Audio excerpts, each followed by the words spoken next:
because it's like, wait, which Sunday do I have? I have a hard copy calendar, like monthly view, that it is highlighted with which weekends are mine. And like, depending on if I pick them up in the morning or at night, I have a different colored line because like I am good at paperwork, you guys. And this is really complicated. And you haven't even gone to school age yet. No, no, we're coming up on that next fall.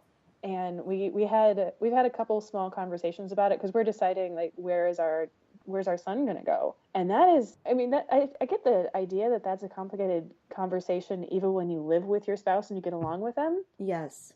But like we're trying to sort out like busing, and I'm lucky enough that I was able to get a house in the same little zone in Minneapolis that but that means there are 3 elementary schools that our son could be bused to, but then depending on which address we put, then sometimes the bus stop, like, you guys, oh man, I'm going to do a little hyperventilating here. Somebody else is going to talk for a moment. Holy cow.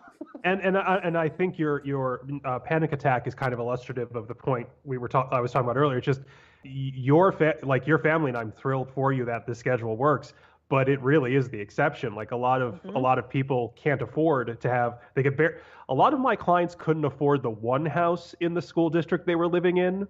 If I was being actuarially honest, they certainly can't afford 2. Yeah, it's the reason why we were able to afford 2 houses is that my ex-husband bought his house on his own salary back in 2007, so right at the height of the market, which, ooh, ouch.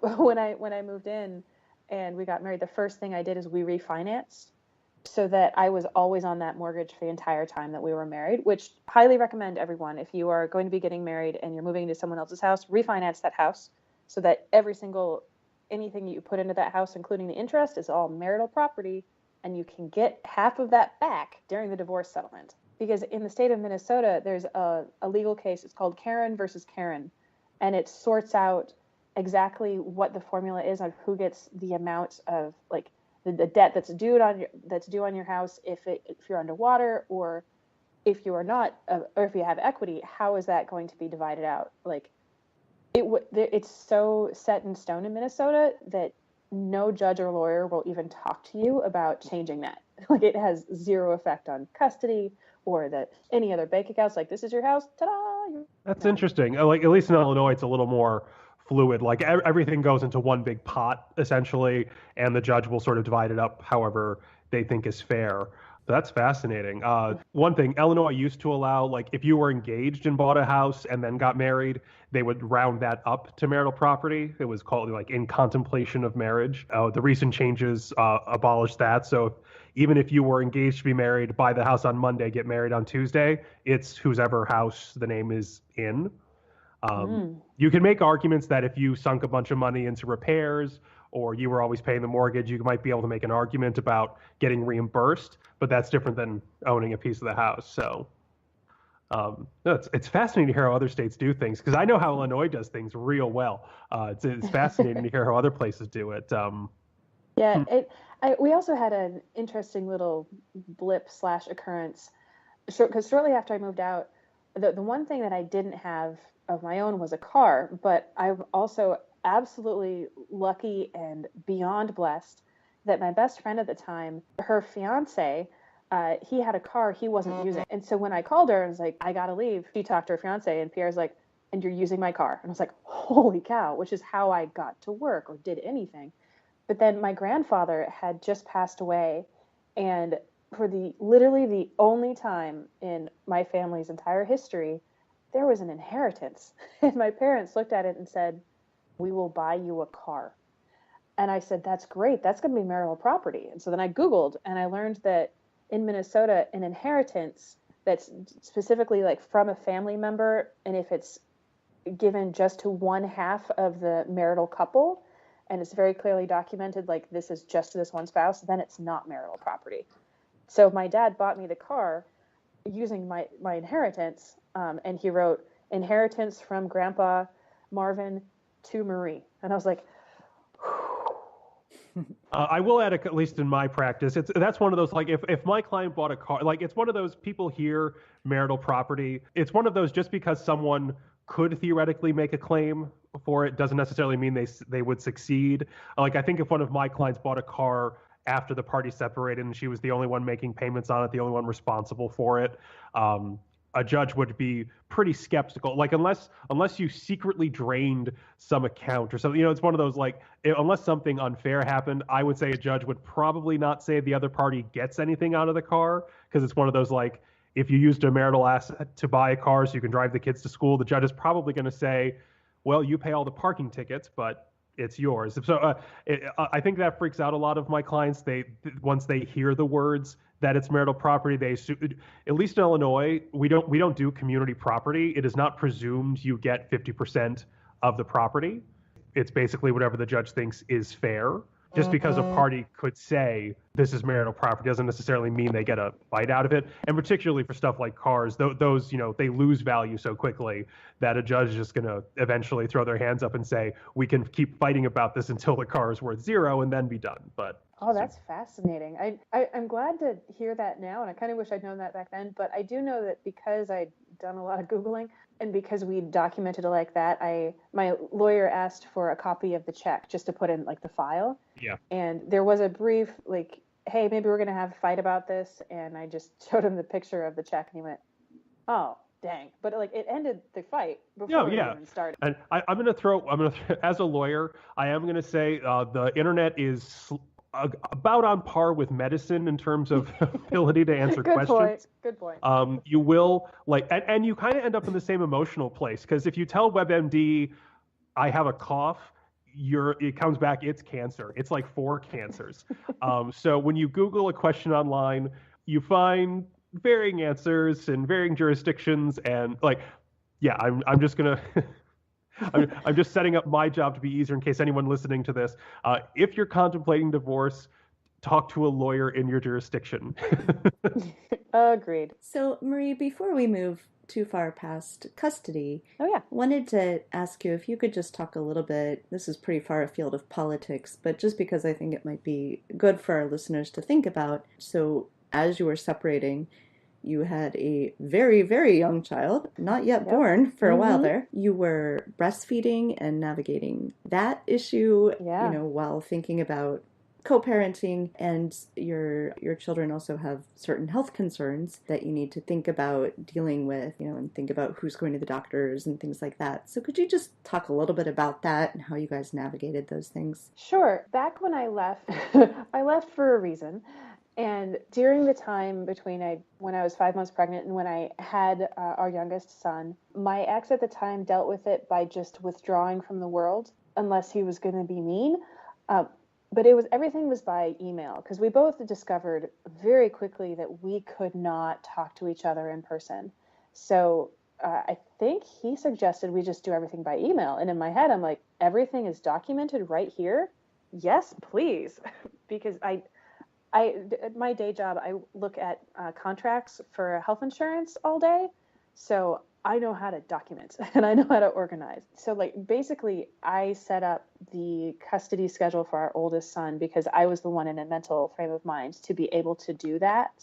And so that schedule went into effect. When I had our youngest son, it was almost a gift that my son ended up in the NICU for 9 days. That is the worst sentence I've ever said, you guys. I apologize. Because the initial plan was we didn't have an initial plan because we just couldn't talk about what was going to happen when our youngest child was born because we just didn't know, and we were so emotional that we had no idea. My son is now fine. Everything is fine, but he was on a ventilator for 4 days and then in the NICU for 5 days after that.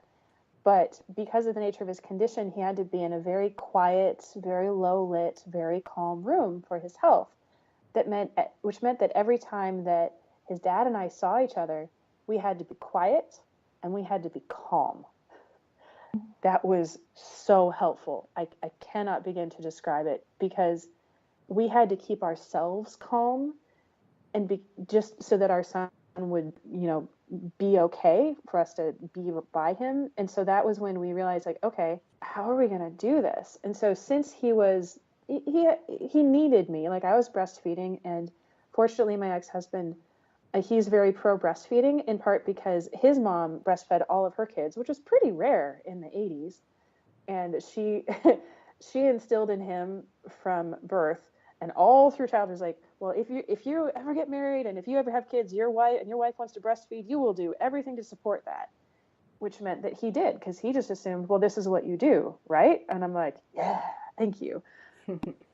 So we, in consultation with our lawyers at this point, because we had like those 9 days of just calm, and then we both had lawyers over the next month, and we're like, how do we do this? And they suggested, well, start with visitation during the day, like a couple hours every day as he's able, because my ex was back at work and I was on maternity leave.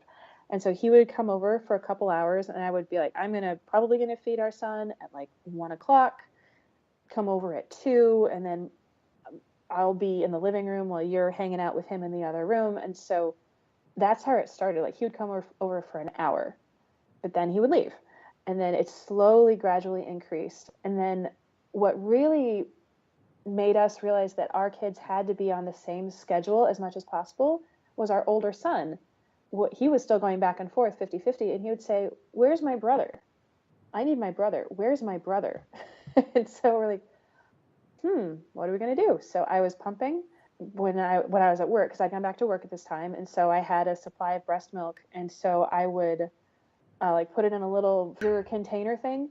And my ex would come over, and we were like on the weekends, he would take both boys for like, I don't know, 3 or 4 hours to start with. And so he would figure out how to have 2 children at the same time.